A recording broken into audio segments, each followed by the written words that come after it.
बात आज की चैनल के कार्यक्रम आर पार में मैं सुरेंद्र चतुर्वेदी आपका स्वागत करता हूं। दोस्तों, धरी न रह जाए अधिकारी महोदया की गारंटी।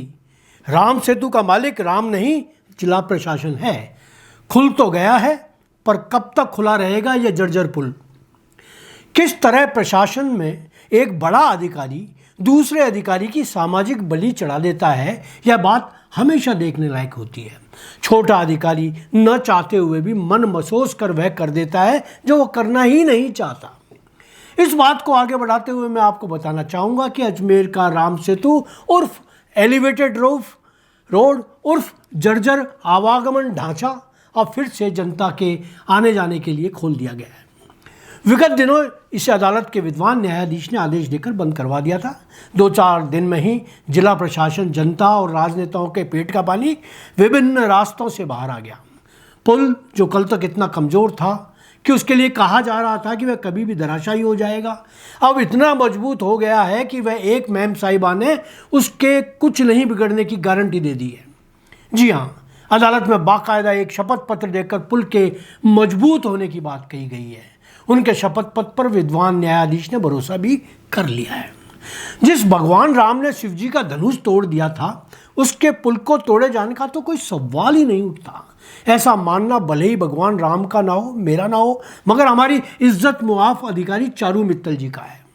चारू मित्तल जी वही महिला अधिकारी हैं जिन्होंने पुल की तीसरी भुजा के धंसने पर भगवान गणेश जी की सवारी चूहे पर पुल कुतरने का आरोप लगा दिया था। हाल ही में गठित एक प्रशासनिक जांच कमेटी ने पूरे पुल को खतरनाक हालत में बताया, गुणवत्ता की दृष्टि से कमजोर बताया, दर्जनों कमियां बताई, मगर उनकी जांच रिपोर्ट की मोहतरमा मित्तल साहिबा ने दरकिनार कर दिया। और हाँ, बात आज की चैनल ने जो ग्राउंड लेवल पर जाकर पुल के गिरने की संभावनाओं पर आंखों देखा हाल बताया, वह भी ताक पर रख दिया गया। यदि आज भी कोई समझदार अधिकारी उसे आंखों देखा हाल की रिकॉर्डिंग देख ले तो कभी यह शपथ पत्र न दे कि पुल पूरी तरह बेखतर है, आवागमन के लिए सुरक्षित है। अरे, जब पुल इतना ही मजबूत था तो मित्तल साहिबा ने जांच समिति की रिपोर्ट को झूठा ठहराते हुए यह शपथ पत्र समिति को क्यों नहीं सौंपा? जरा सी बारिश में यदि पुल की कोई भुजा धंस सकती है तो क्या गारंटी कि अन्य कोई भुजा नहीं धंसेगी? क्या मित्तल साहिबा यह जान चुकी हैं कि तीसरी भुजा कमजोर अधिकारियों की देखरेख में कमजोर बनाई गई थी और बाकी भुजाएं मजबूती से बनाई गई हैं?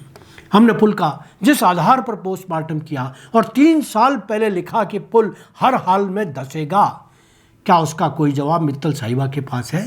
यदि हमारी रिपोर्ट में दर्शाए तथ्य गलत हैं तो आएँ और तथ्यों को झुठलाएं।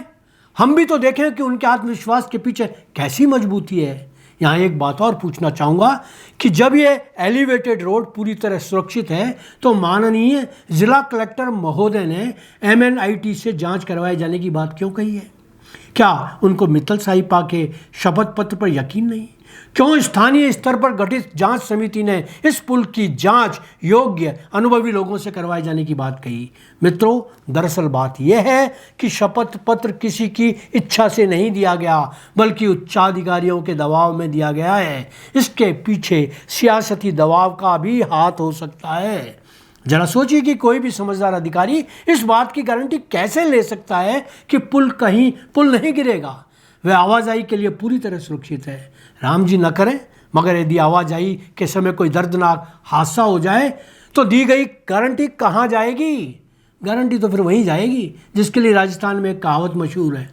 यह बात सही है कि पुल शहर के यातायात के दबाव को संतुलित करने के लिए बहुत ज़रूरी हो चुका है, मगर माफ़ करें मेरे शहरवासियों, यदि पुल का कोई भी हिस्सा क्षतिग्रस्त हुआ या किसी तरह की जान माल की हानि हुई तो उसके लिए दोषी आप किसको मानेंगे? यातायात का कोई अन्य विकल्प तो ढूंढना ही पड़ेगा, आज नहीं तो कल, हादसे के पहले या हादसे के बाद। ईश्वर मेरे शहरवासियों को सद्बुद्धि प्रदान करे। और अंत में जिला प्रशासन से करबद्ध प्रार्थना कि इस पुल पर जगह जगह लिखवा दिया जाए कि लोग अपनी जान माल की हिफाजत खुद करें। धन्यवाद। आज इतना ही।